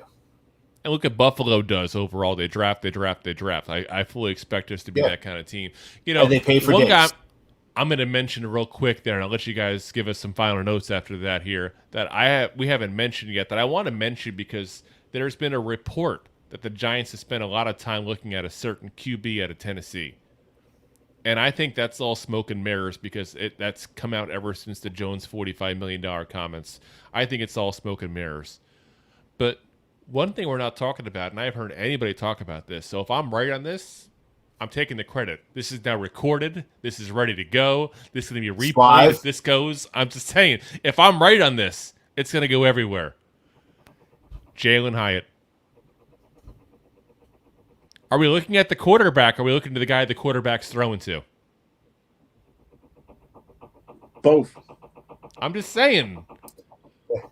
There's a sensibility in if you want to go ahead and create a decoy to upset Jones's people. Because let's be honest, we ain't going any route of QB except Jones this year. Shane said as much. He's not going to change his mind. It's too late for smoke screens. Yeah, you already let the cat out of the bag. You didn't even let the cat out of the bag. You like ripped the damn bag threw open. It at said, here's a cat. Here's a cat. Like, George's cat. What? Yeah, like seriously. Jalen's a. I like Jalen. Right? He's a speedy guy, which is what we're missing. And I agree. I've been on his boat, all year. The thing about Jalen Hyatt is the route tree. Over 55% of his routes are go balls. You know what I mean? It's very, very limited. And then they run that weird offense over there, that spread. It might not be much of a problem with us, but they stack a lot, and it's a lot of like off ball stuff, and he gets a lot of free releases. And contested catches is another issue with Jalen. I think he has like 8 or something, or like press coverage. I think that's what it was. He didn't have a lot of catches against press coverage. But speed is the NFL needs it. The NFL loves it. We need it. We have the slowest receiving core in the NFL per the PFF by 40 And it's the one thing you can't teach. You can't. No, you can't teach speed. You're either fast or you're not. Think fast, be fast. You can teach a lot of other stuff. So I like him. I like him for us. He can open things up. He can open up other routes. Size might be a concern, but you know what scares me on him the most is before the season ended, I looked at him as a potential second round guy. And I think he's going to creep up into the first. Yeah, and I think when I say creep, I mean someone's going to reach because every year there's a run on receivers at some point. And I think it's going to happen mid to late first round, which is where it typically does happen. And I think someone's going to reach for a guy that probably should have been a second round pick. Probably needs a little time, as you mentioned, to develop a route tree and do that kind of stuff. And as a first round pick, you don't really get that. You're expected to go in and be the guy. Not just a guy, the guy. Second round picks don't have that kind of, that kind of weight on them. It's not on them like that. Look at Wan'Dale. No one expected Wan'Dale to come and be the guy. Yeah. But we expected that of OBJ. We traded him when we signed him. I mean, that's we drafted OBJ. He had to be the guy because we drafted him in the first round. Yeah. We did not expect that of Wan'Dale. Yeah. When we went ahead and drafted Hakeem Nicks, he had to be the guy coming out because we drafted him in the first round. Yeah, I'm with you. The expectations are definitely different from the first round and second round. And I think for a guy that needs the help, it's not a good move for him. Yeah. Yeah. It's going to be interesting to see what, where they value him. Because to me, the speed guy always goes high. Ross, Ruggs. Yeah, Ross. Ruggs. You're talking some great picks here. You're really making the case for this move. I'm sorry, I don't know. I'm just saying, one's in jail and I think one's out of the league. I mean, seriously, yeah, pretty much. Okay, Waddle. You had to go there. Waddle now, makes huh? case. But who else? I'm trying to think of. I'm just thinking of. He's trying to think of good fast receivers now that got drafted in the first round. He's like, he's like, this schmuck just called me out. But I was just trying to hit that. They go early, bro. The speed, the 4.2 guy, the low 4.3 guy. NFL loves him, so he probably creeps in the first, bro. And I wouldn't mind. I think, like I said, I think he'll go in the end of the first, but I think he'll be a reach. It doesn't mean he won't succeed, but I think it's still a reach to where he's going. Because I thought like mid-second round, maybe get to us in the end of the second round at that point. But the more and more I see everybody talking, he's not making it to the second round the way things are going. There's going to be a run, I think, on guys like him. I think you might see even like Josh Downs, Tank Dell. Obviously, Zay Flowers to go in the first. Obviously, Jackson, I already mentioned Addison, he's going to go. Quentin Johnson, we didn't even talk about because, let's be honest, Johnson's going to be gone way before we pick. There's going to be a run in that first round of wide receivers, guys. And if we want to get the number one guy, not I mean the number one best receiver, but the guy could be a number one for us, for the Giants, the guy we're going to build around the offense, we may have to move up. We may have to. So, real quick before we get to final thoughts, we got a couple of new comments here. Ken Cristiano again. Where do you guys think Rodgers ends up? I think Rodgers ends up in Arkham Asylum, where all good villains go in the end. Okay, like he's just he just when they say he dug himself out of a hole, that's the hole. He was in jail. Okay, he got out with one of those sporks they give in the cafeteria. No, honestly, I think it all depends on where Derek Carr goes. I think Derek Carr is going to be the first, so to speak, shoe to drop, and then everything's going to go from there because he's the younger of the two, obviously, even though Rodgers is still probably the more talented. Because of the age difference, where Carr goes will determine where Rodgers goes. And I'm just hoping for his sake and for Jet fans' sakes, it's not New York, because the media will absolutely freaking crush him there. I've said it before. Where do you guys think? You want that one, Rob? Yeah, I'll take it. Listen, one's going to go to New Orleans. The other one's going to go to the Jets. I don't know. Like Drew said, wherever Carr goes. The Bucs out of this entirely, huh? I am. I think Saints are pushing for a good quarterback. They haven't had one in a while, and they rode hard last year with that one. I think one's going to go to Saints, and one's going to go to New York. I'm sorry, you were breaking up. You said riding hard. Were you talking about Zach Wilson and his mom's friend again? I was talking about New York. I couldn't help myself. I'm with you, man. I'm with you. If I'm a quarterback, I'm trying to go to the NFC South, though. That's what I'm saying. That's the spot. I mean, they both get it up in the NFC South. I mean, like we said earlier, it's not a tough division right now. Like, no, nobody. It's wide open. They replaced us as the bad division now. Yeah, it was the NFC least. Now it's the NFL. I don't even know what you want to call it there because I don't know what rhymes with South. That sounds bad. We'll think of it later. Yeah. But it'll be very whimsical and funny. Insert laugh here. No.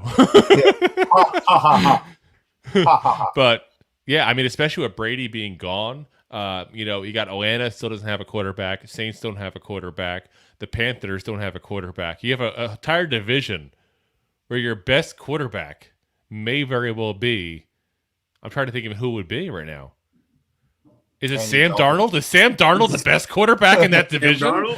Oh my God! Like I just saw Andy that Dalton? Andy Dalton. He's finally got. Listen, this is the first time in Andy Dalton's career he's been called the best at anything and not mediocre. I'm just saying. That's sad. That's sad when Andy Dalton, you're right, may be the best quarterback in that entire division.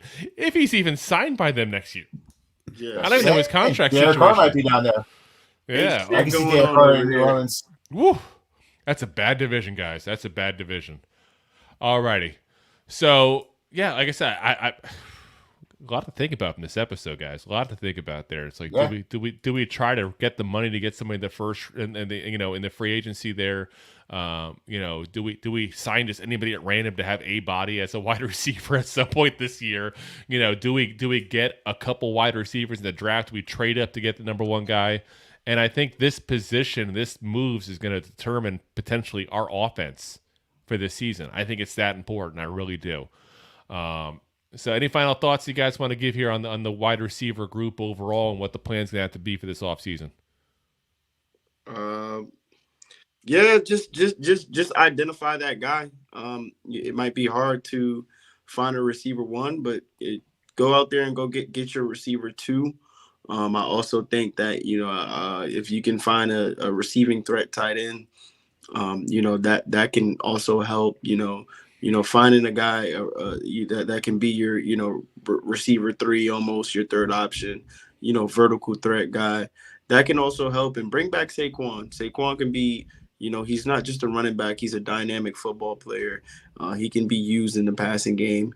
And we've seen it with the Vikings. We've seen it, his rookie season had like 700-800 receiving yards. So that counts. That boosters, your quarterback, and he can be a part of the receiving room. So just, you might not get your 1, but if you can get, find a 2, a good tight end, and or draft 2 receivers, it just helps out. You know what I mean? So load it up with talent, draft, don't overpay, and let's see how this team looks against better competition. And I want to thank you guys. I appreciate you guys. It was fun. So anytime you guys want me to come back on the show, it's my pleasure. I love the Giants. I love talking, and give me a follow. I got a hashtag down there at Real Mace Black. And thanks again, guys. Thank you for coming on. And I love the point on the tight end position as well. I've been already hitting the drum for Mike Gesicki. Good piece. Yeah, good piece. Guy grew up a Giant fan too. Good piece. I like that. That's one guy that I like too. I like. Yeah. I'm big on it there. Any final thoughts you got? We've been hitting about Titans for a while now. Yeah, I agree. Like, we we're losing you. We're losing you. You're doing the Mr. Abato dance again. He's in the receiving game, like you said, Mace. He's lined up and receiving. He's had a great receiving. Barkley in the game. If we re-sign him, he has to be part of the receiving core. Yeah. With this, where we are in the draft and what the free agents look like right now, we probably won't get a wide receiver 1, but let's get a damn good wide receiver 2 and a follow-up to that as well for wide receiver 2, and that's our 1 and 2.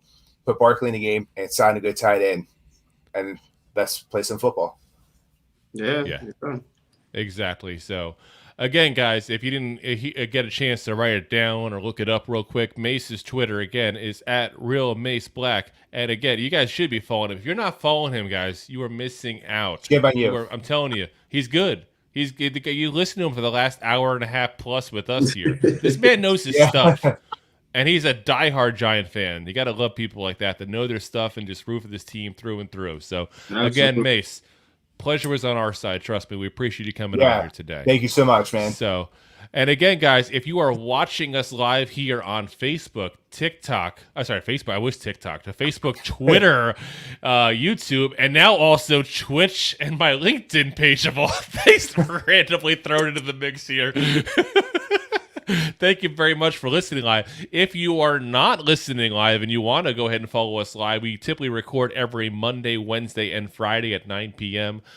We are, like I said, live on those places there. We're also, of course, available afterwards on those social media pages. We're also available on every single audio podcast platform that matters. If you don't see us on your audio podcast platform, then you're using the wrong platform. That's all there is to it, guys. You got to pick something else here. Upgrade. We're on Spotify. We're on Apple. We're on Amazon.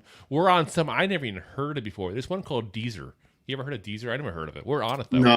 That's what I'm saying. That's how far-reaching we are, people. So, like I said, like and follow on everything, guys. Hit the bell on the YouTube. Hit the like on Facebook. Hit the subscribe on the podcast, because that way you guys get alerts when stuff comes out. Because there's going to be a lot of breaking news coming up here pretty soon, guys. Let's be honest here. This season wraps up, and all of a sudden it's like a free-for-all starts happening. We're in the rumor mill area right now. We're in the BS meter section now, as people just start spewing out random stuff just to get attention. Like, Carton saying that the agency that Daniel Jones used to work with is the one spewing the rumors. You got people today saying that's wrong, and he does want that kind of money. Everybody just wants to get their name out there and be heard, and they're spouting all kinds of BS. We're just going to give you the facts. We'll let you know the rumors. Who doesn't love a good rumor? But we're just going to let you know the facts, and we're going to kind of cut through the BS and let you know what's really going on as best as we can from our vantage point there. So appreciate all you goofballs hanging out with us here today, talking about Giants wide receivers. Next up, our Monday edition will be on the tight ends. So we'll definitely be talking about some Daniel Bellinger there. Yeah, no, we're not talking about your tight end unless your friend comes back on and wants to play, some kind of game with you again. So, Mace, we always end the episodes a very specific way. If you want to join in with us, feel free. We always end it with the Go G-Men. So, again, Giant fans, thank you very much for listening in. And as always, Go G-Men! Go G-Men! Go G-Men! G-Men! Thanks for listening to Two Giant Goofballs, a New York Giants podcast. We appreciate your support. If you made it this long, you must have enjoyed it. So I am sure you have followed us on all the social media platforms. Of course, you have subscribed to the show on your favorite app as well and given us a top rating. Right? Right? Right?